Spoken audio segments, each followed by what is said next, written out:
नमस्कार सभी को। एक बार फिर से आपका स्वागत है अपने यूट्यूब प्लेटफॉर्म नेक्स्ट जीके पे। और आज का हमारा टॉपिक रहेगा राजस्थान दुर्गों के बारे में, जिसमें हम देखेंगे कि राजस्थान के कौन कौन से महत्वपूर्ण दुर्ग हैं और उनमें क्या क्या विशेषताएं हैं। तो सबसे पहले कि राजस्थान के दुर्ग हैं उनको किस किस कैटेगरी में, किस प्रकार से उनको जो है वो बांटा गया है, उनके बारे में हम थोड़ी सी चर्चा करेंगे। उसके बारे में देखते हैं और बाद में हम जो दुर्ग है वो स्टार्ट करेंगे। तो देखते हैं पहले राजस्थान के कौन कौन से दुर्ग है वो किन किस कैटेगरी में उनको जो है वो बांटा गया है। तो सबसे पहले देखते हैं अपन कि अर्थशास्त्र में कौटिल्य के अकॉर्डिंग दुर्गों को कितने भागों में जो है बांटा गया है। तो अर्थशास्त्र के अनुसार, अर्थशास्त्र में यानी कि कौटिल्य के अनुसार कितने भागों में बांटा गया है। तो इनको 4 भागों में बेसिकली बांटा गया है। कितने भागों में? 4 भागों में अर्थशास्त्र में कौटिल्य के अनुसार इनको जो है वो बांटा गया है। कौन कौन से जो भाग है वो देखते हैं। तो पहला है ओदक दुर्ग। कौन सा है? ओदक दुर्ग। ओदक दुर्ग। ओदक दुर्ग में कौन कौन से दुर्ग आते हैं? जो कि ओदक दुर्ग में आते हैं जिसके चारों ओर जल राशि हो, यानी जल राशि से घिरे हुए दुर्ग। चारों ओर से जल राशियों से घिरे हुए दुर्ग है वो ओदक दुर्ग कहलाते हैं। चारों ओर जल राशि। दूसरे आते हैं पर्वत दुर्ग। कौन से हैं? पर्वत दुर्ग। पर्वत दुर्ग कौन से हैं? यानी पर्वत दुर्गों की क्या पहचान है? जो पर्वत पर स्थित हो, यानी जो पर्वत पर स्थित हो और चारों ओर पर्वत हो, पर्वत पर स्थित हो, उनको पर्वत दुर्ग बोला जाता है। तीसरा कौटिल्य के अनुसार आता है वन दुर्ग। कौन सा आता है? वन दुर्ग। वन दुर्ग कौन से होते हैं? वन दुर्ग होते हैं जो वनों या झाड़ियों के द्वारा घिरे हो, वनों या झाड़ियों के द्वारा घिरे हो, वो वन दुर्ग कहलाते हैं। चौथा आता है इस कैटेगरी में जो कि दानव्य दुर्ग। दानव्य दुर्ग। दानव्य दुर्ग। अब इसकी क्या विशेषता है? जो मरुस्थल में बसा हुआ हो, मरुस्थल में बसा हुआ हो, यानी जो कि मरुस्थल से घिरा हुआ दुर्ग होता है वो दानव्य दुर्ग कहलाता है। तो ये 4 प्रकार है अर्थशास्त्र में दिए हुए हैं जो कि कौटिल्य के अनुसार ही बांटे गए हैं। अब आगे और देखते हैं भी और किस किस ने इनको बांटा है। तो अगला प्रकार है आचार्य शुक्र के अनुसार, यानी आचार्य शुक्र ने शुक्र नीति में दुर्गों के कितने प्रकार बताए हैं। तो आचार्य शुक्र के अनुसार, आचार्य शुक्र के अनुसार, तो आचार्य शुक्र के अनुसार कितने बताए गए हैं? तो ये बताए गए हैं बेसिकली 9 टाइप इनमें बताए गए हैं। तो पहला है गिरि दुर्ग। कौन सा है? गिरि दुर्ग। गिरि दुर्ग।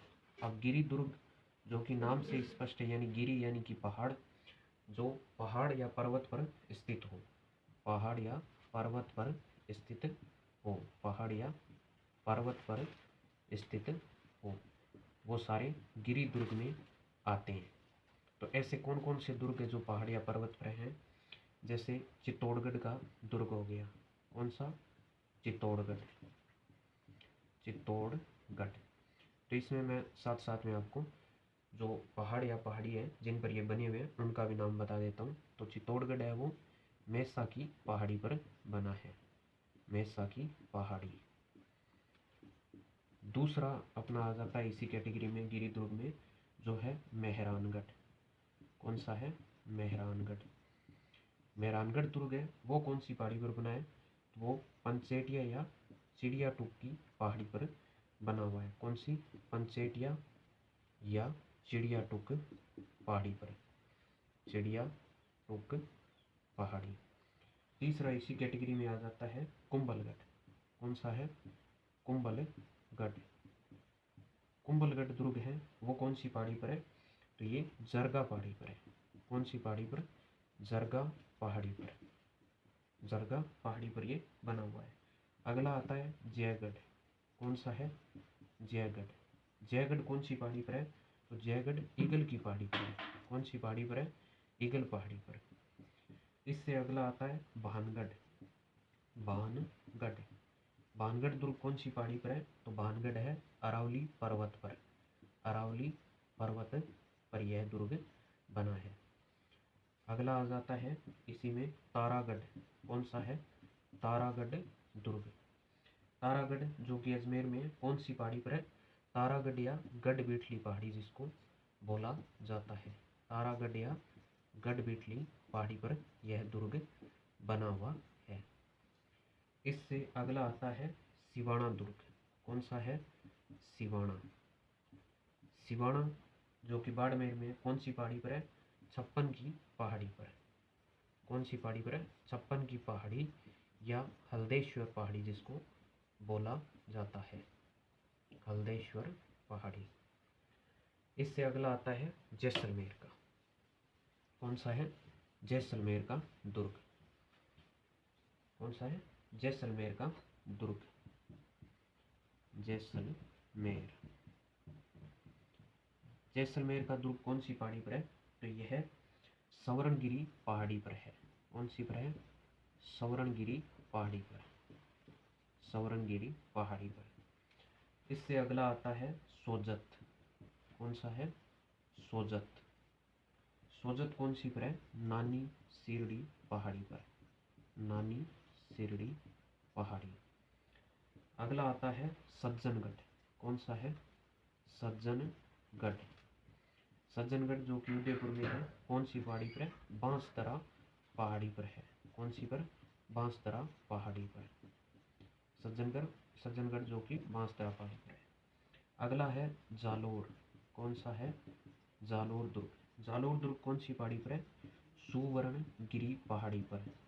सुवर्णगिरी पहाड़ी पर जालोर दुर्ग बसा हुआ है, जिसको कनकाचल पहाड़ी भी बोलते हैं। कौन सा? कनकाचल पहाड़ी भी जिसको बोला जाता है। नेक्स्ट दुर्ग आता है बयाना। बयाना जो कि भरतपुर में है, कौन सी पहाड़ी पर है? दमदमा पहाड़ी पर। कौन सी पहाड़ी पर है? दमदमा पहाड़ी पर। तो ये बात थी गिरि दुर्ग की, जो कि गिरि दुर्ग इन यहाँ पे बसे हुए हैं। अगला आ जाता है पारिख दुर्ग। सेकंड अपना आ जाता है पारिख दुर्ग। पारिख दुर्ग। पारिख दुर्ग कौन से होते हैं? यानी पारिख दुर्ग जो कि चारों ओर खाई हो, जिनके चारों ओर क्या हो? खाई हो। चारों ओर खाई हो, उनको हम पारिख दुर्ग की श्रेणी में रखते हैं। जैसे कि लोहागढ़ हो गया। लोहागढ़। लोहागढ़ कहाँ पे है? लोहागढ़ है भरतपुर में। कहाँ पे है? भरतपुर में लोहागढ़ स्थित है। दूसरा है जूनागढ़। जूनागढ़। जूनागढ़ कहाँ पे है? जूनागढ़ बीकानेर में स्थित है, जो कि एक पारिख दुर्ग है, और इसका अन्य नाम जमीन का जेवर भी इसको बोला जाता है। जमीन का जेवर या फिर रात्रि घाटी दुर्ग भी बोला जाता है। रात्रि घाटी दुर्ग। इससे अगला आता है 3 नंबर का पारिद दुर्ग। कौन सा है? पारिद दुर्ग। तीसरा अपना आता है इसी कैटेगरी में, जो कि है पारिद दुर्ग। पारिद दुर्ग। पारिद दुर्ग है जो जिनके चारों ओर क्या हो? मिट्टी या पत्थर या ईंटें लगी हो। जिनके चारों ओर क्या हो? मिट्टी या फिर पत्थर या फिर चारों ओर क्या हो? ईंटें हो, उसे पारिद दुर्ग बोला जाता है। अगला आ जाता है 4 नंबर, जो कि दानव्य दुर्ग। कौन सा है? दानव्य दुर्ग। दानव्य दुर्ग कौन कौन से हैं? दानव्य दुर्ग है जैसलमेर। जैसलमेर जिसको सवरणगिरी दुर्ग भी बोला जाता है। जैसलमेर दुर्ग। नागौर दुर्ग। कौन सा है? नागौर दुर्ग। और जूनागढ़ दुर्ग। कौन सा है? जूनागढ़ दुर्ग। और अगला है बाड़मेर दुर्ग। कौन सा? बाड़मेर, जो कि कहाँ पे? हनुमानगढ़ में। और इससे अगला है चूरू का किला। चूरू का किला। ये सारे दानवीय श्रेणी के, यानी जिनके चारों ओर क्या हो? मरुस्थल हो। क्या हो? मरुस्थल चारों ओर हो। अब अगला आ जाता है जल दुर्ग, यानी कि कौन सा है? जल दुर्ग। जल दुर्ग यानी कि जिसके चारों ओर चारों ओर जल हो। जल दुर्ग, चारों ओर जल हो। जल दुर्ग की श्रेणी में कौन सा आता है? एक तो है गागरोन। कौन सा है? गागरोन दुर्ग। गागरोन दुर्ग के बारे में बात करें तो यह है आहू और काली सिंध नदियों के संगम पर बना है। आहू और काली सिंध नदियों के संगम पर बना है, आहू और काली सिंध। और नेक्स्ट आ जाता है भैंसरोडगढ़ दुर्ग। कौन सा है? भैंसरोडगढ़ दुर्ग। भैंसरोडगढ़ दुर्ग जो किस नदी पे है? तो यह है चंबल और कौन सी है? बामनी नदी के संगम पर है। बामनी नदी के संगम पर है। नेक्स्ट आ जाता है चित्तौड़गढ़। चित्तौड़गढ़ दुर्ग।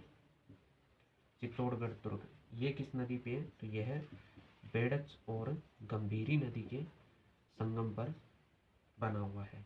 कौन सी है? गंभीरी नदी। तो ये जल दुर्ग थे।